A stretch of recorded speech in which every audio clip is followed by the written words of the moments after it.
I'll go on to the adult care program briefly. So we spoke about that. Last time we had a guest speaker who came to speak to us about the adult care program in the UK. So this is a new program that has just been opened up to service a specific need in the UK, the need for adult care. So this program has been introduced. It's a 9-month program. I'm going to talk more about that later on, although you can see the summary on the flyer there. So it's a program that you can take advantage of. It's featured in, I think, in London and in Oxford in the UK. So just a little bit about the program so that your questions can start being answered. The length of the program is just 9 months, and the tuition is 9,000 Great Britain pounds. You can pay installmentally. Before you apply for the CAS, you can pay 1,000 pounds.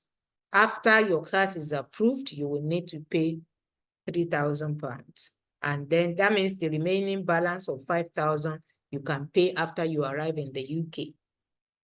That you can negotiate with your institution that you need to pay gradually. So they will definitely allow you to pay gradually, but you will need to pay, you need to finish paying before the program ends. So, but just have it in mind that, okay, you can pay 1,000 first, then pay 3,000, and then you need to pay 5,000 by the time you arrive there. The living expense is around 1,300 per month. That will cover feeding and accommodation and transportation and whatever else. So you can multiply that by 12 to give you an idea of the annual living expense. So when you add that together, because the annual living expense is going to, if you multiply that, you get about 15,000 pounds. When you add that to the tuition, which is 9,000, the total becomes 24,000. That is what you are expected to show in your proof of fund. So you need to show 24,000 pounds in your proof of fund, but you have the breakdown of the cost. So your living expense is not something that you need to spend at once. It's something that you're going to spend over a period of 1 year. And then you will also be given a work placement while you are studying. So you will work and you will earn while you are studying. But because of the length of the program, as you can see, it's just 9 months and it's an intensive program. You are not allowed to bring your family when you are going to study. So for the first 9 months of study, your family can't come.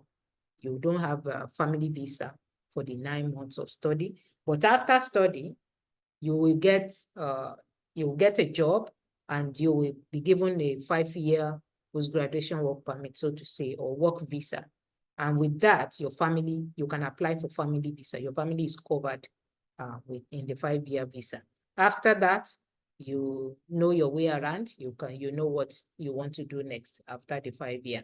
The one good thing that the program promises is that there is guaranteed employment upon successful graduation. So these are the intakes and the application period that we are proposing. Arrows thinks this will work if you use this just as a kind of template to help you to be guided on how you want to go about it. So July intake for 2024 is already late. September is already late because the September is just like 2 weeks away, and you need time to process the application, process the visa, or then process your traveling as well. So let's say if you are still interested in going for this year, then you can go in with the the November batch.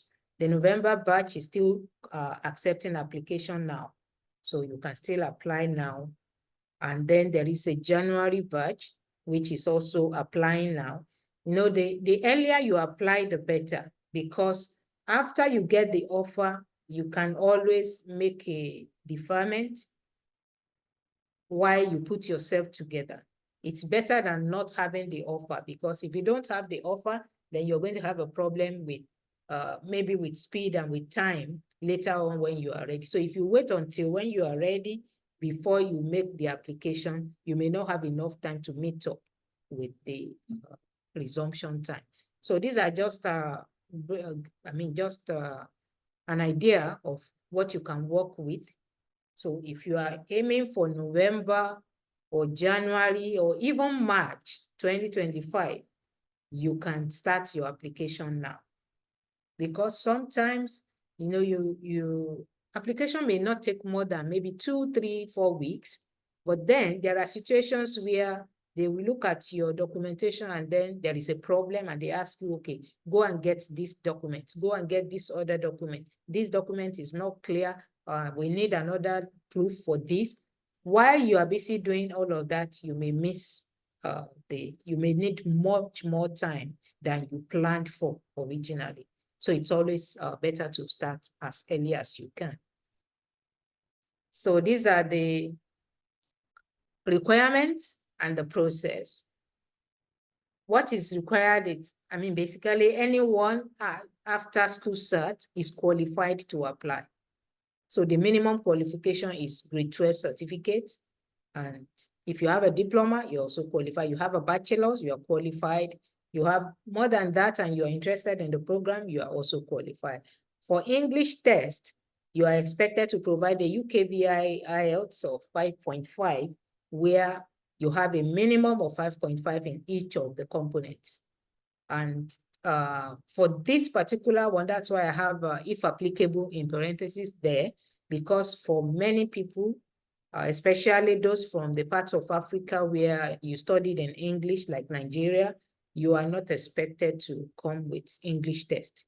So your English test is waived for you, but you have to get a document that shows that you studied in English.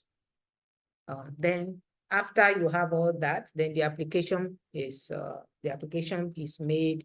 You have your conditional offer. Then you will be expected to undergo an interview.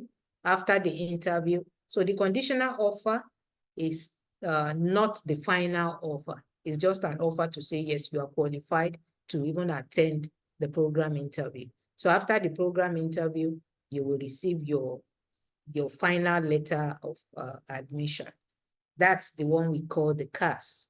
So after that, you will be expected to pay the 3,000 pounds. That's part of your tuition. It's called the tuition deposit. Then you can apply for your study permit. After that, you can travel over to the UK and then enroll in your program. And then over there, you can sort out how you're paying the balance of your fees. So these are the career paths for the program. For those who studied the program, you can always go further to the positions like senior care assistant, senior carer, senior support worker, local government welfare roles, and as a team leader in nursing or care homes. So the program gives you, the qualification you get is a City and Guilds accredited diploma, and you become eligible for UK skilled worker visa. That's why you get the 5-year visa, and you are qualified to get employment in the UK. So there's an average salary for senior carer there. You can see about 24,000 per year. That's about 2,000 per month. And this is an average figure. People get more than that. Maybe some people might get below that, but this is an average to help you see whether it's making sense. So some of the concerns that have been expressed by people, I try to address here based on the questions that people have been asking. I have HND, I have master's, I have PhD. Am I qualified? Yes, everyone is qualified. Like I have already mentioned, with school cert, you are qualified. I'm a teacher, I'm a geographer, I am an accountant. Any discipline is welcome. Can I bring my family? I've said that as well. No, you can't bring your family. You can only bring your family after you graduate, you get a job, and you obtain your work visa. Can I pay the fees in installments? Yes, like I've mentioned, 1K first before you go for the interview. So as soon as you get the offer, the preliminary offer, you pay your 1K, then you go for the interview. After the interview, you pass, you get your CAS, then you pay the 3,000, and then you can go over and then you pay the 5,000 that is remaining. How much proof of fund do I need? I've already mentioned that as well. You need £24,000 for 28 days in your sponsor's account or in your account. If you are married, as maybe a woman, your husband's account can also be used. You are a child, maybe you are still a minor or you are still young and you can claim to be under your parents, then you can use your parents' bank account.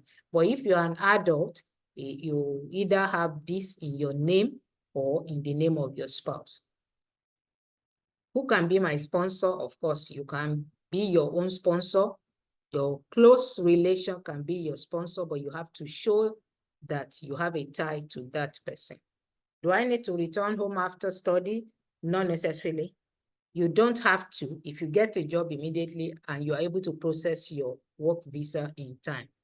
It is only when you don't have a work visa that you will need to go back home and then process your work visa before you can return.